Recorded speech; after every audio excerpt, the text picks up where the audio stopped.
Hey everybody, let's get at this wiring harness.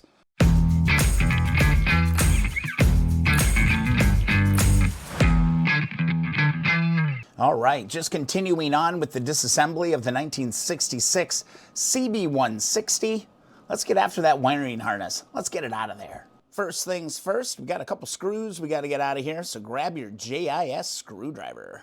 Hopefully you got a little bit of penetrating oil in on these, because these can be kind of tricky. They can kind of be a little bit seized up.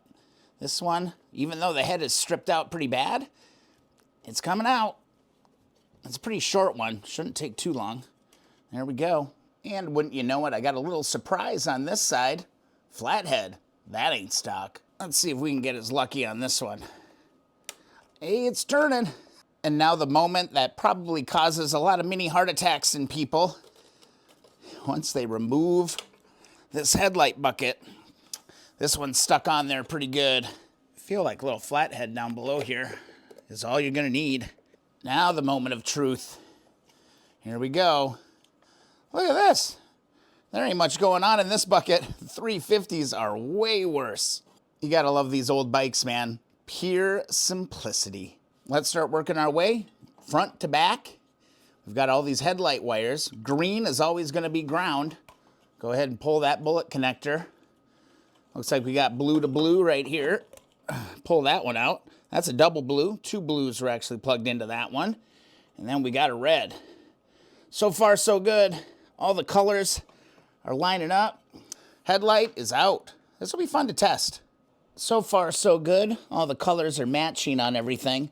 Let's move to the back of the bucket. Here we go. Moment of truth. We are free on this front side. This is great to see. And we're going to see this is just going to follow all the way down through the bike. Notice that there is one cable holder welded to the frame here, so I'm going to go ahead and pull that out. Looks like it's been there a long time. Then we're going to keep following this back.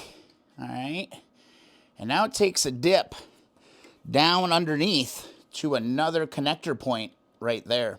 Let's just gently release that pressure on this. That's a nice little bend. Not too much. You don't want to break it off. This stuff can be a little brittle. All right, we've released that from the cable catch, and I'm on the opposite side of the bike. I'm on the right side of the bike. Looks like we've got just a couple of bands here. I'm gonna go ahead and pull this band out, loosen that up.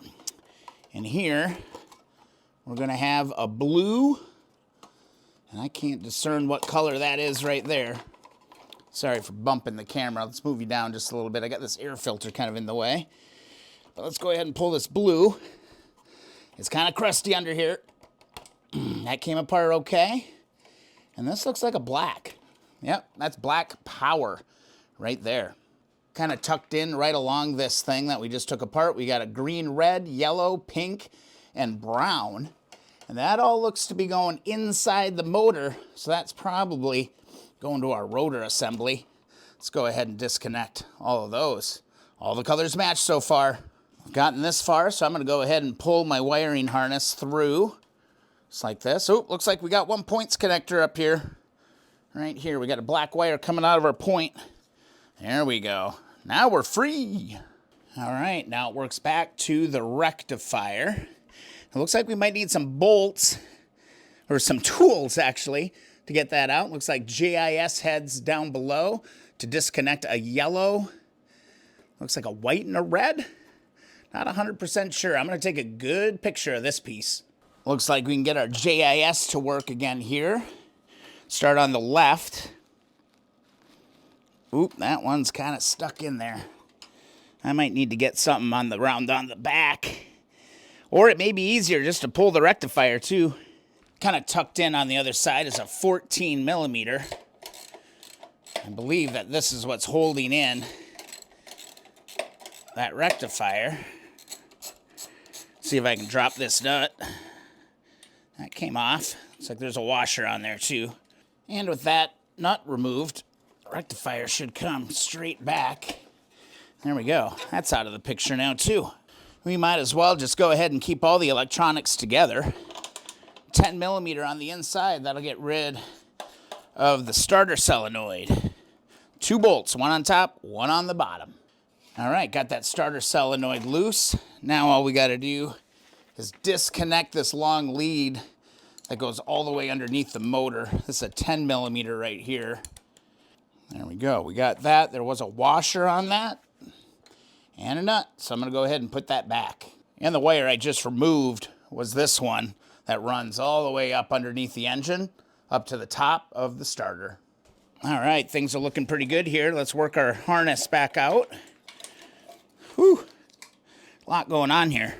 We should be able to also grab our starter solenoid. That should come out just like that. Bada bing, bada boom. There's the whole deal right here. Just got to work through this rear fender now.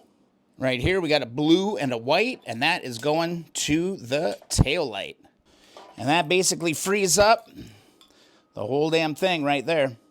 Now, we are going to be repainting this fender. This is super simple. There's just 2 wires here. I'm going to pull these. Well, actually, I'm going to leave these in right now. We're going to have to pull this wire through this channel on this fender. We got her started. Now we should be able to just pull this through. It's getting hung up on this. There's a little ding in this. Hate to get violent with it. There, got it. Woo, got it. The other thing we can do is we could pull this ignition. That is disconnected right here. Looks like on top we got a 10 millimeter. Look at that, just bloodied my knuckle on that.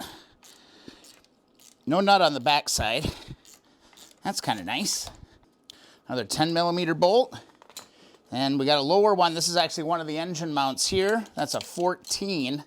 Make sure it's not spinning on the other side. Got lucky, it didn't spin on the other side, so this should pop right off here in a second.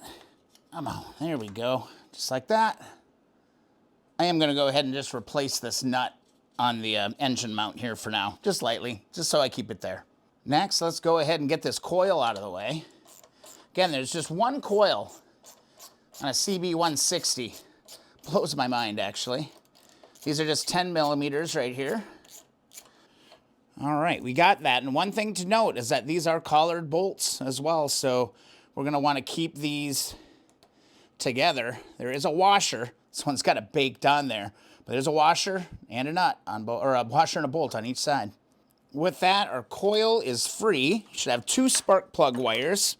Here's one from the other side. There's one on this side. And then we've got a black and a green. This black is actually connected to both sides here. And we're gonna have one connector right here.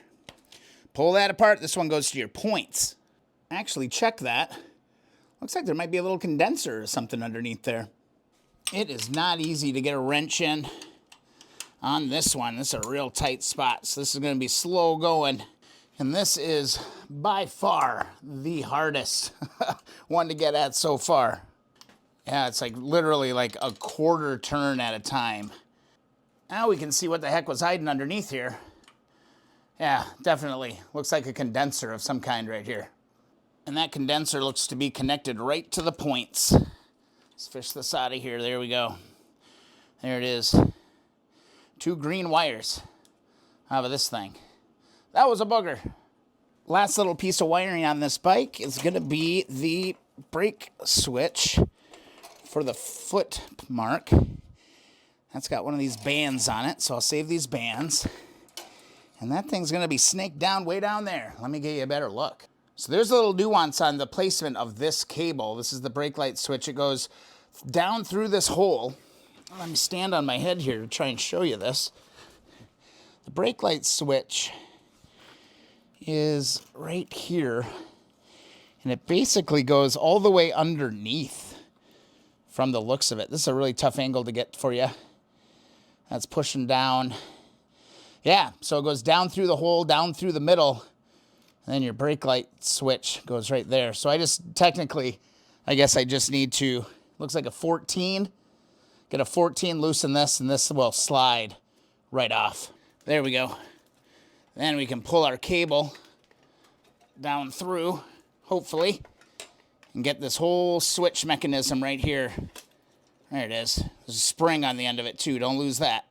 That wasn't easy, but that wasn't as hard as that condenser bolt. That one about drove me mad.